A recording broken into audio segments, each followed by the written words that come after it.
Wow. It's really impressive. Obviously, you've had just an extraordinary career, and your work in so many ways speaks for itself. We're thrilled to have you here today. We need to talk about this difficult topic, though, related to your new film.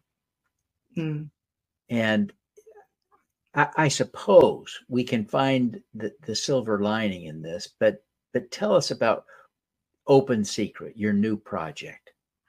Yes, I get very passionate about this, so I will apologize ahead of time. Feel free to dial me back. I feel very fated to have told this story because I was living in Los Angeles and I never intended to leave Los Angeles, but the next thing I know, I'm just driving across country with a friend and I moved to North Carolina. I had been here I'd settled here for 3 days. I was renting before I bought a place, and this project was shared with me. And at first I thought, I came here for a break. I don't think this is a project I want to take on. I knew it was going to be deep, and I'd just come from a couple of dark projects. And so what I did was make the commitment to the woman who was sharing the story with me that I would go to Wilmington and meet these two protagonists, one of whom was a good friend of hers, to hear more from their perspective what this story was about. So I could drive to Wilmington, which is a beautiful beach city. And I met two extraordinary gentlemen, the Reverend Dante Murphy and Professor Clyde Edgerton.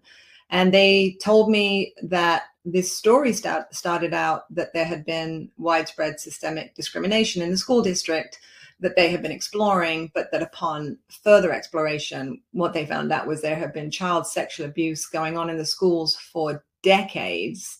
And the kicker was everyone knew about it. And that's how it's got its name, Open Secret. It was not like the brilliant journalists that are in Wilmington doing phenomenal work there.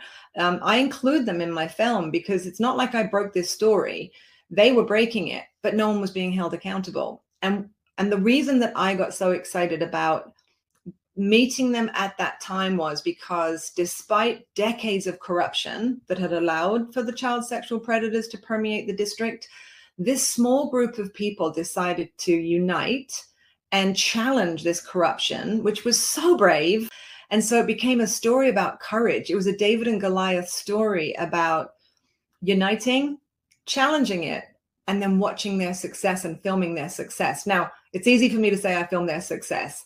This has been a 4.5-year project that I've been on. I've never been on a project this long before. So within that success, there have been some massive mountains that they had to overcome and some very deep, dark valleys, excuse me.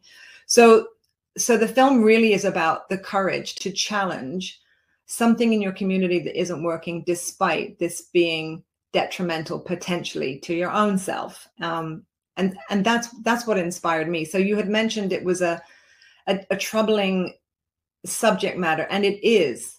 But if all anyone took away from this conversation was the following statement, I will have done my work here. Predators rely on us to look away. And that just landed for me. Like, I will not enable a predator. So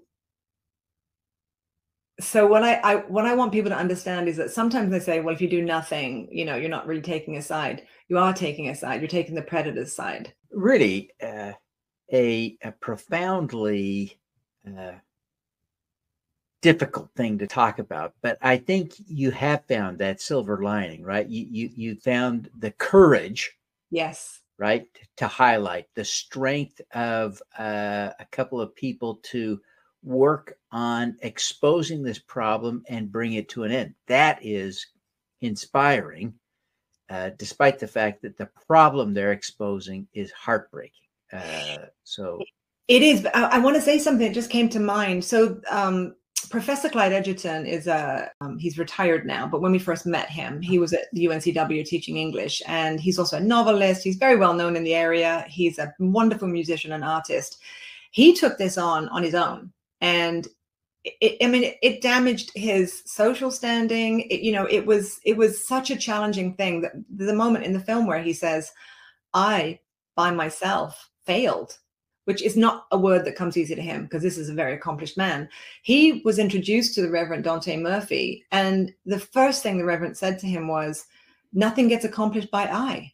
If you're not a we, which so in many ways, he was the nucleus for this group to band together and say, yeah, we may be small, but we're mighty, and we have strong values on our side. They all have a very strong moral compass. And at the end of the day, this was about child safety. Nothing else mattered. And so that we the people coming together again landed so strongly for me. And their courage needs to be witnessed. And I cannot wait to share what we have revealed, because it has been a very long journey, but it will be very worthwhile. Yeah, this really is inspiring. I want to,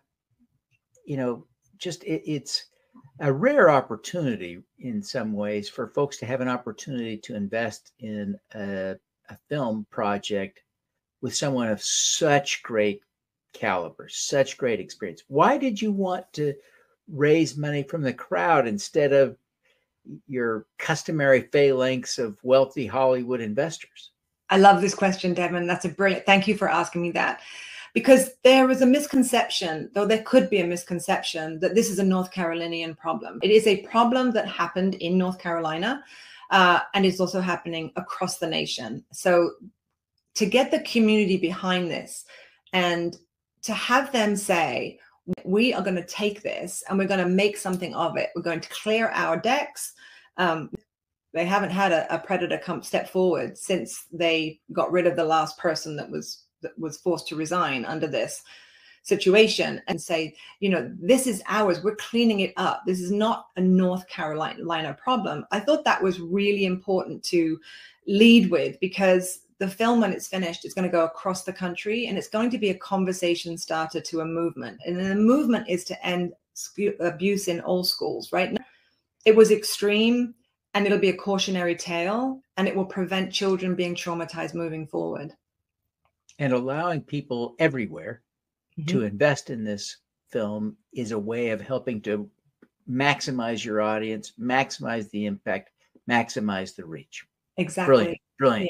Well, listen, everyone, I'm here today with Kerry David. She is a phenomenal filmmaker. She's working on a new project we've been talking about, and it's available to invest in on WeFunder. We're going to take a break now, and when we come back, we're going to talk to her about her superpowers. So stick around. You don't want to miss this.